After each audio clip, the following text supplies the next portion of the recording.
I think my husband fathered his best friend's children, and now one of them is attracted to my daughter, posted by u/PsychFactor. All names are fake. This began as a dark, intrusive thought that I could never shake off, and over the years, it has bloomed into a poison flower that infects my entire psyche. I'm a 42-year-old woman. My husband, Luke, is 43, and so is Amy. I met Luke in college, but he's known Amy since they were about 7. They did everything together and understood each other implicitly. They were best friends. They've always insisted that they are surrogate siblings to each other. Naturally, I, as a new girlfriend, felt a little threatened by Amy and her closeness to Luke, but they both reassured me I had nothing to worry about. That their bond was not romantic and had never been sexual. That Amy really was just the sister that Luke never had. I believed them. And it didn't take long for me to forget any and all insecurity I had about Amy. She became my friend too. She officiated our wedding. Luke and I have built a wonderful life together, and we always had a strong relationship. After we got married and moved in together, we still saw a lot of Amy, and I was fine with that. I've passed many a night on the town trying to help Amy find a man, as she has always lamented how she is unlucky in love. Luke and I started to have children after we were married, and, at around the same point, so did Amy. For further context, my children are Sophie, 15, Owen, 12, Louise, 10, and Carter, 6. Amy's children are Tom, 17, Kaylee, 14, and twins, Adam and Jenna, 9. Now, Amy was not in a relationship at this point. She was not married. As far as I knew, she was dating, but not consistently. As Luke and I had more kids and our family grew, periodically, Amy would find herself pregnant as well. It happened a few times, and Luke and I never knew anything about the father in question. I kind of assumed that maybe Amy was sleeping around and not keeping in contact with her one-night stands. Luke agreed this was probably the answer. While I did ask each time if Amy knew the paternity, she always said no, and she didn't seem that worried about the idea of raising kids on her own, so I didn't pester her.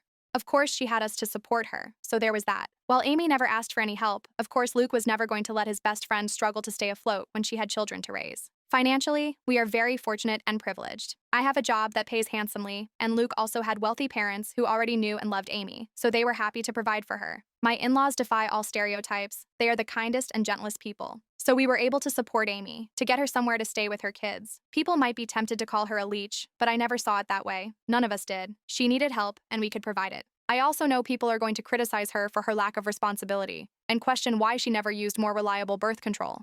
Honestly, that is a long story that I don't want to get into, because even I don't fully understand her reasoning, but it was quite important to her that she never be on birth control, and that whatever came of that choice, she would accept. It wasn't religiously motivated, I know that, but it was that degree of significance to Amy. She really did not want to take birth control. She's explained it to me more than once, but I'm still not clear on why.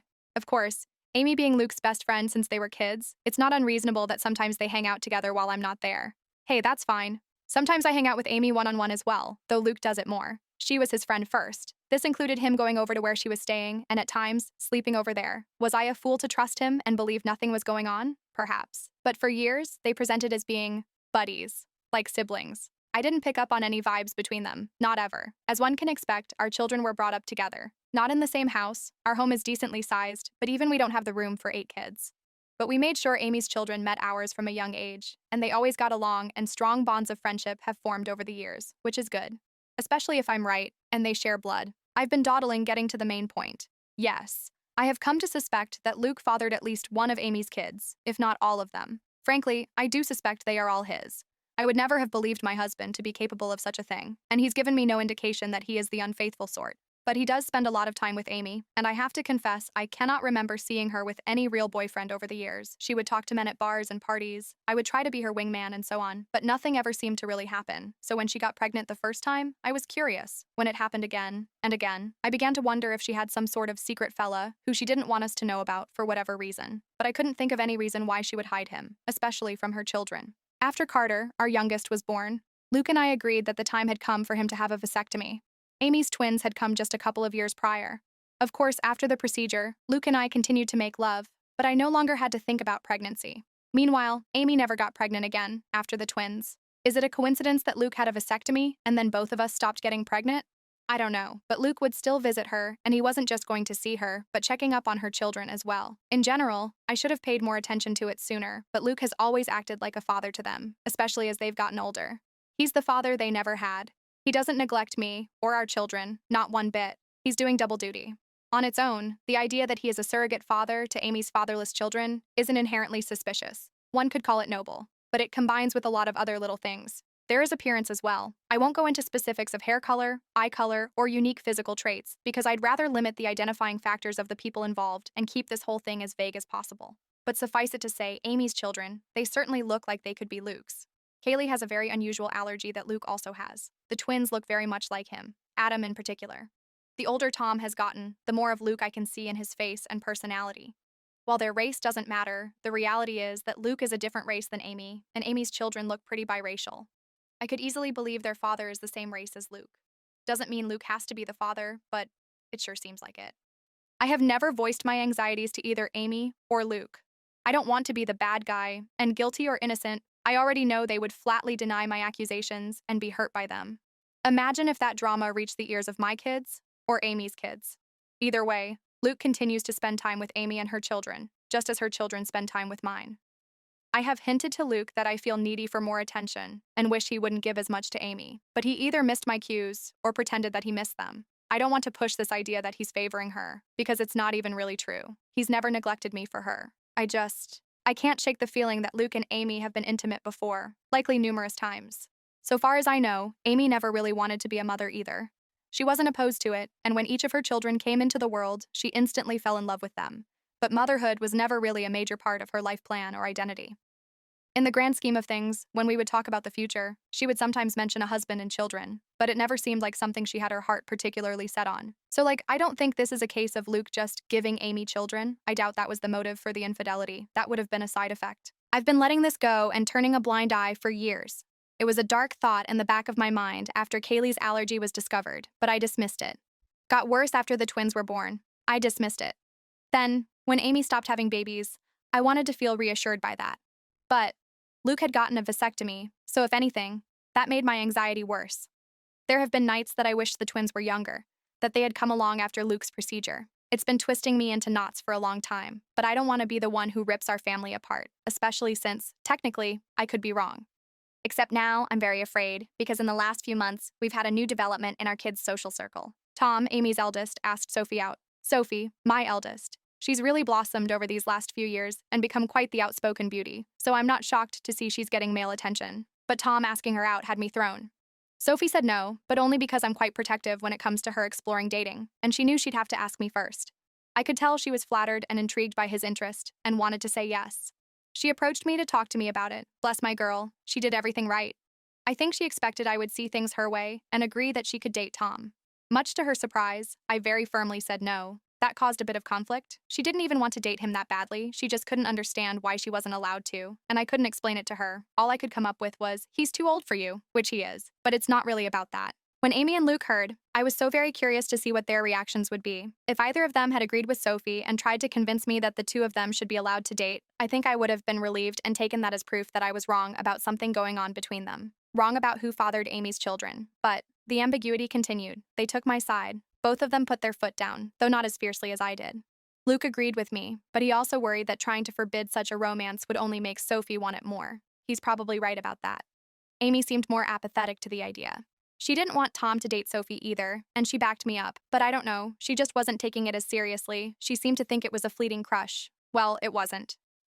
In the months following those conversations, Tom would spend more and more time with Sophie. They would be alone, or with other friends, anytime they possibly could. It's become abundantly clear that Tom is crazy about Sophie and wants to be with her. And he definitely wants to be physical. I've been watching them like a hawk and noticed his eye wandering many times.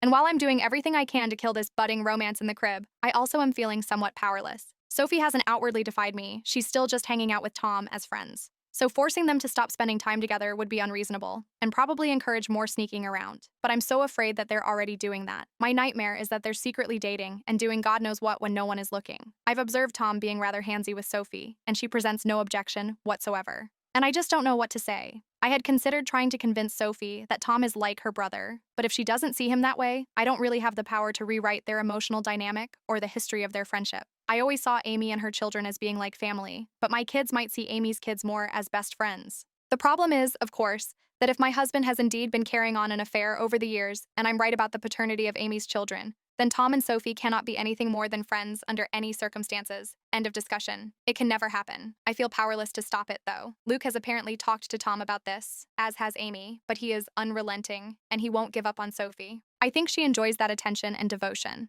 Tom has also confronted me and asked why I'm so against this when I know him very well, and I know he would be good to Sophie.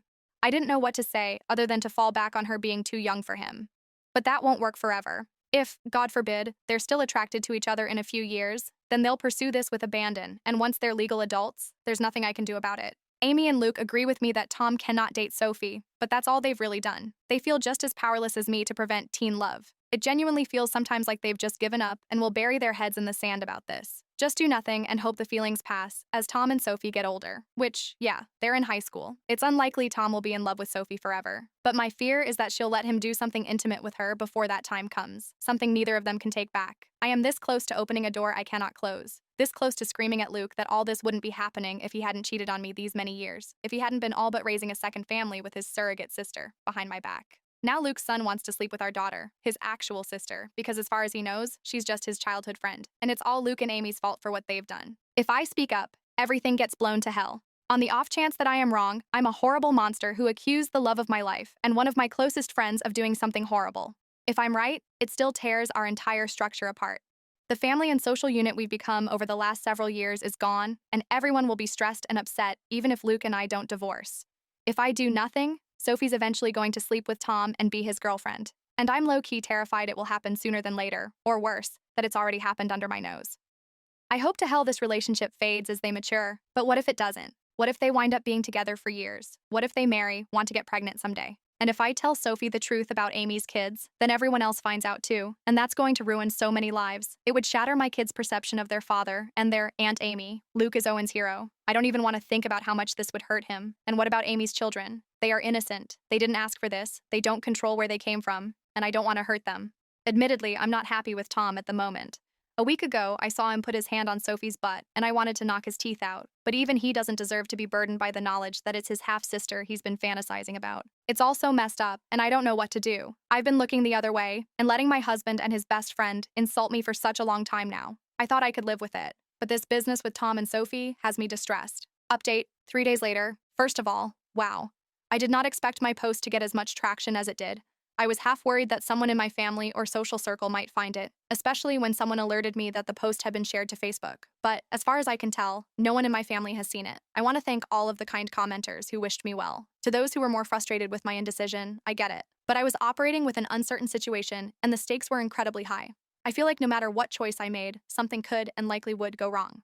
I've spent the last 5 years imagining different scenarios based on different ways I could go about this if I ever decided to act on it. To everyone who was clamoring for an update, I have one for you. I previously said that I was going to do a secret DNA test, that I had decided on that course of action. In the end, I couldn't go through with it, and now I am regretting that, because the window to do so has essentially closed. I just felt like it would be out of line for me to do that to another person's child behind their back. Ethically, it was dicey. I've since consulted with my lawyer as many commenters suggested, and she advised me against doing so because no matter what the results were, it would make me look bad in a potential divorce proceeding. But I really wish I had done it anyway, and just not told anyone, because I really, badly need to know, and I still don't know for sure. Likewise, I wanted to tell Sophie in confidence, but the more I thought about it, even that seemed over the line. Like I had no right to plant such ideas in her mind about her father without even talking to him first. So what I ended up doing was confronting Luke and Amy. Many comments suggested this as well. I finally told both of them that we needed to have a serious talk. It felt counterproductive to approach just one of them, because I figured they would tell the other about what happened in their own words before I could prepare my own. I wanted them both to hear what I had to say. Once all the kids were at school, I laid down all of my suspicions and the reasons. I made it clear how much I love both of them, but a combination of clues had led me to notice the similarities between Luke and Amy's children, and I didn't even list all of them in the original post.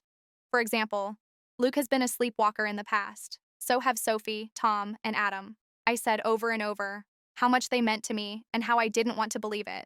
But the thought had crept into my mind in the past. How I had dismissed it before, but now, with Tom and Sophie having crushes on each other, it became necessary to pose the question. So I asked if they had ever crossed the line, if Luke had ever been unfaithful, if there was even the slightest possibility that any of Amy's children were his. I was just trying not to cry. Well, they reacted exactly as I would have expected. Their responses were perfect and so very well rehearsed. I genuinely can't tell if it was honest emotion or powerful gaslighting. Amy was more upset than Luke, or at least more outwardly upset. She was angry, offended at the accusation. Luke just seemed heartbroken by it. Maybe they were just acting, but I don't know. Somehow they had reasonable responses to all of the points I brought up. They asked questions I didn't know how to answer. I had never objected to them having alone time before. Why did it suddenly bother me now? Do Amy's children really resemble Luke that much? Or are things like hair color pretty basic traits to have in common? The whole family had always treated Amy and her kids as part of our unit, and I had previously commended Luke for stepping up and being a father to Amy's kids since they didn't have one. Why was I now saying it was a bad thing? What exactly did I want them to do? How could I think such a thing about them? Why had I waited so long to say something? Luke was more understanding than Amy. He respected my feelings, or at least he acted like he did. Amy appeared to feel more betrayed by what I said. I ended up apologizing several times, even though I'm not sure I did anything wrong. Luke also apologized for anything he'd done to indicate he was unfaithful. I asked Amy more pointedly that, if not Luke, who had fathered her children. She snapped back that it was none of my business, and I could tell she was in no mood to get personal or vulnerable with me after my accusations. I'm not proud to say that I lost my temper, and said that after everything we had done for her and her children, such information was not a lot to ask, and perhaps she owed it to us. I regretted the words as soon as I said them, but Amy shouted back that I had never done anything for her, that it was Luke and his parents who had kept her afloat all these years, not me. She went on a longer tirade about how I had always acted superior to her, which I don't believe I did, though it's possible that I gave off that vibe unintentionally. Luke did his best to calm her down, but the room was still fraught with tension. I don't know, Reddit, I just don't know. It's driving me to the edge of madness. There is a way to be certain, of course, not certain of my husband's fidelity, but of the paternity of Amy's children. So I asked Luke, for my own peace of mind, for the sake of our daughter, and for our family unit, if he could please get a DNA test done, a paternity test. I went on to say that I knew he disliked and distrusted such things, but that I really needed this. I could see the pain in Luke's eyes. Maybe it was an act, but he did seem genuinely hurt that I was asking for this, that him giving me his word, that he had always been faithful, was not enough for me. But he very reluctantly agreed to participate in a DNA test. Unfortunately, Amy did not, and that's where we hit a roadblock. I was afraid of this.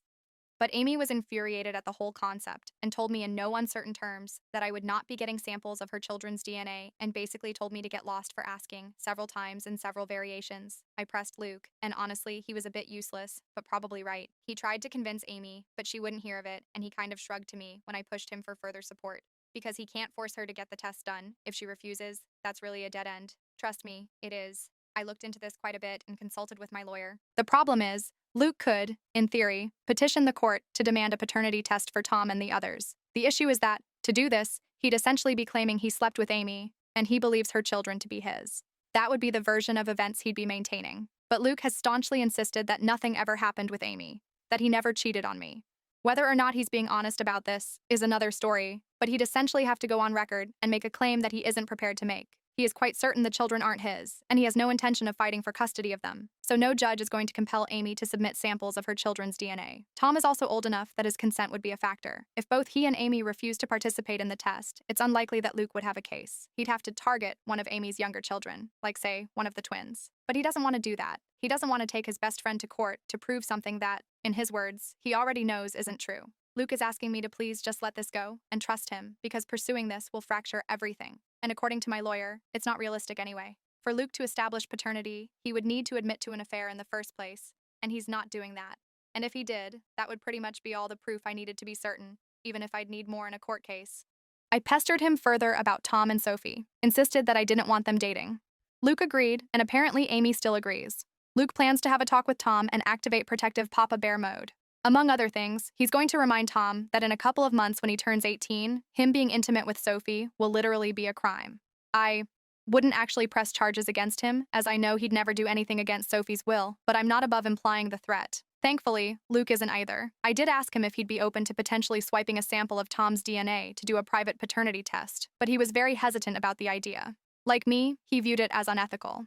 He also pointed out that if we were to do this and Amy found out, it would mean the end of our friendship with her, most likely. Things are, Luke believes, still in a salvageable state, where Amy and I could reconcile and become friends again, and I can see how much he wants this to happen. But if I did a DNA test on Tom behind Amy's back and she found out, I think she would hit the roof, and I wouldn't entirely blame her, though I'd be very interested to see the results.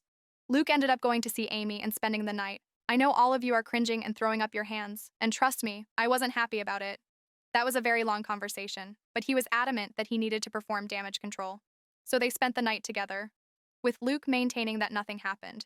I did not sleep a wink, and I kept texting him for updates. So far as I can tell, Amy will cool off, but she needs a little time. Luke and I talked things over when he came back the next morning. It was an emotionally fulfilling conversation, and we ended up agreeing to take the kids, our kids, not Amy's, to visit their grandparents for a few days. It was an impromptu visit, but we've done it before, and they were delighted to have us. I just really wanted our family to spend some time together, away from Amy's side of the family, so to speak. I always love getting to see my in-laws. I'll refer to them as Jim, 75M, and Kat, 67F. I know Reddit is famous for stories about the mill from hell, but in my life, that couldn't be further from the truth. I feel safe with them. To the point that, when they took notice of how distant Luke and I were from each other, I finally relented and confessed my fears. I told them of my anxiety that Amy and Luke were having an affair, and that Amy's children might be his. Here's where things got a little bit interesting. When I told them what I was feeling, Kat just gave Jim this pointed look and did a big dramatic sigh. So it turns out, Kat has had similar misgivings to mine, and genuinely suspected over the years that Luke and Amy were closer than they'd ever admit, that they had crossed the line in the past. Jim, on the other hand, simply refuses to even consider the idea. He has always insisted that Kat is seeing things that aren't there. He maintains that Luke and Amy are, like siblings, and would never do such a thing. Kat thinks his stance on this is naive, and that even if she and Jim had taken Amy in and loved her like a daughter, that didn't mean Luke viewed her as a sister, or that she viewed him as a brother. But Jim just continued to insist that this is what they are and had always been. I could tell that he and Kat have already had this conversation before, and they kept going in circles, with Kat getting exasperated. She pointed out that surrogate siblings or not, Luke and Amy were not actually brother and sister, so nothing was stopping them from being physical together if they felt a mutual attraction. At that point, Jim just sighed and walked away from the conversation. So yes, Kat has privately wondered if Amy's children weren't fathered by Luke, which is part of why she has always treated them as her grandchildren, which was never something that I minded, to be clear. I also don't mind that Kat never voiced these concerns to me. She had no proof, and she saw far less of Luke and Amy's closeness in our adult lives than I did. As for the kids, they're doing all right. I don't know what Amy told her children, but I think the general consensus, the official version of events, is that Amy and I had a fight and need a break from each other. That's what Luke and I told our children. And when pressed for more information, Luke did defend me and shut down the questions, saying it wasn't their business. I don't know if Amy kept to that version of events, but my children and her children have each other's phone numbers and social media, so they've presumably still been in contact over the last 2 days. I think my kids would have kept Amy's kids in the loop on the updates, and if Amy had told them anything else significant, they would have relayed that information to my kids. After all, we know Sophie and Tom are very close. I did try and talk to Sophie about that more, but the timing was off, because Sophie rejected my counsel and interpreted my reinforced reluctance as being attributed to my fight with Amy. She maintained that she wasn't dating Tom. To what degree that's actually true, I don't know. But she was going to remain close friends with him, and while she isn't usually a disobedient child, she made it very clear that she was putting her foot down on this one. And to be fair, I can't really justify trying to separate them or forbid them from being friends. They've known each other for years. Luke has my back on them not being allowed to date, but he wouldn't have my back on them not hanging out anymore. I wish I had a more definitive update. If anything significant happens in the next few days, I can let you guys know. I'm mostly just kicking myself for not having done the secret test, even for my own peace of mind, as now I feel like I'm locked out of the only way to get definitive proof one way or the other. Comment 1. They spent the night together? OP, come on. That's not acceptable. They're definitely a couple. Comment 2. Honestly, do you really think he's sleeping on the sofa? Why is he sleeping over there if there is nothing going on? You go to your friend's house and talk, and then you go back home to your wife and kids. WTF? What about your kids? He doesn't give a crap about any of you. Time to have another chat with the lawyer, and you really need to get more angry about this. You are way too understanding. This woman has wrecked all your lives, and even your in-laws have been suspecting the same all along. Comment 3. Luke and Amy are a couple, and OP is the side piece at this point. I didn't expect to have another update so quickly, but after posting my first update, I did a lot of thinking about my kids. I ultimately decided that whatever else happened, I needed to warn Sophie about the situation, and do so immediately. To hell with Luke, and whatever that meant for him. To hell if that meant all of the kids learned of the situation. She needed to be aware of what she might be getting herself into. So I discreetly kept her out of school. We went back home, to our home, last night, and this morning, I dropped everyone off and saved Sophie for last, before driving right past her school and telling her that we needed to talk. Always a frightening thing for a teenager to hear from a parent, but I was quick to establish that she was not in trouble, but she needed to know the truth about why Amy and I were fighting, why her dating Tom was out of the question. I very gently explained that, because of Luke's closeness to Amy and Tom's resemblance to him, I had come to suspect that perhaps Luke and Amy were intimate at some point over the years. If that was true, and there was any chance Tom's father was actually Luke, that would be a significant problem. Sophie was quiet during all of this, and even after I had stopped talking to let her respond, she paused for quite a while, before she finally said that we needed to get Tom and discuss this with him as well. I had no objections, so she texted him to meet with us. They're both skipping school today, but Sophie gets straight A's, and this is extremely important, so I looked the other way. Tom came to meet us, and Sophie had me relay what I told her to him as well. I apologized to him for any indication I might have given that I didn't think he was good enough for my daughter, and to both of them for not telling the truth sooner. Tom and Sophie just gave each other this oddly knowing stare. And, Reddit, that's when they blew my mind. Sophie spoke first, with Tom backing her up. They revealed to me that in fact, they had already known about Luke and Amy, or at least they had strongly suspected. Apparently Tom has overheard conversations that are questionable, as well as overhearing weird noises from Amy's room, sounds he would just as soon forget, but all signs point to Amy's lover having been Luke. Tom had wondered for a very long time, and back in January, he finally voiced his fears to Sophie.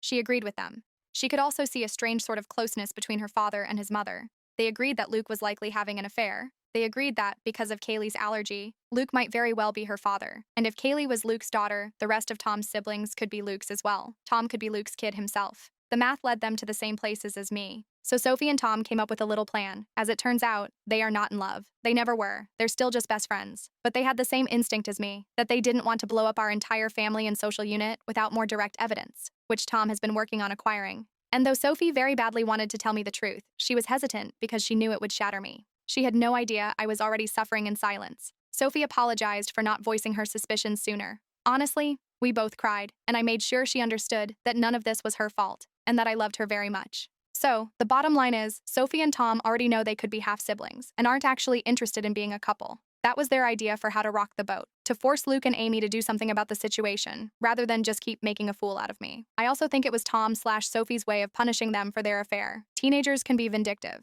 so they concocted this idea that they wanted to date. Every flirtation I've witnessed, every inappropriate touch, all staged apparently, and for the benefit of Luke, Amy, or both. This was supposed to make them sweat, and Tom expected they would jump out of their seats to forbid it from happening. When I was the one who did instead, that kind of threw the kids for a loop. They couldn't understand why I cared more than the actual cheaters. They began to suspect that maybe I knew. Tom confronting me that one time about why can't I date Sophie was him trying to gauge if I knew or not. Maybe I shouldn't be surprised. Sophie and Tom have always been close friends and confided in each other. Maybe I should be a little more concerned at how sneaky they've been, but honestly, I'm just so relieved they're not dating. Sure, they could be lying to throw off the scent, I guess, but they apparently already knew that they're likely related. They didn't blink at all when I told them. We even had a bit of a laugh together when Tom mentioned how he had been a little offended that I was so against him dating my daughter before. I kind of jokingly asked him, "So you don't think she's gorgeous?" And Tom, bless his heart, shrugged it off. She is, but so is my English teacher, and I'm not asking her out either. Either way, the question now is, where to go from here? We have to figure that out. I will say that it is such a relief to have told Sophie, and I feel like an elephant has taken one of its feet off my chest. Having her in my corner, and Tom in my corner as well, means a lot to me, and even though I basically just got it absolutely confirmed that Luke is sleeping with Amy, I kind of already knew that anyway, so now it's just a question of how to proceed. Tom has already volunteered to submit his DNA so I can compare it to Luke's, and both he and Sophie advise me not to tell Luke and Amy when I do this, which I agree with. They're both completely on my side, which means more to me than I can ever express to them. Tom has also been trying to set up a camera in Amy's room to catch her and Luke in the act. Sophie told me flat out that I needed to divorce her dad, and hearing that from my own daughter made it clearer than it's ever been. She's right. Comment 1. Okay, Doug. Tom and Sophie have to be sitting on the couch when Luke comes home and drop the bomb that Sophie is pregnant. Or to say that they had the same thoughts and did their own DNA tests, and surprise, you are the father. OP's reply. Actually, that was something they had considered doing before. Now that the three of us are on the same page, it's not the worst idea.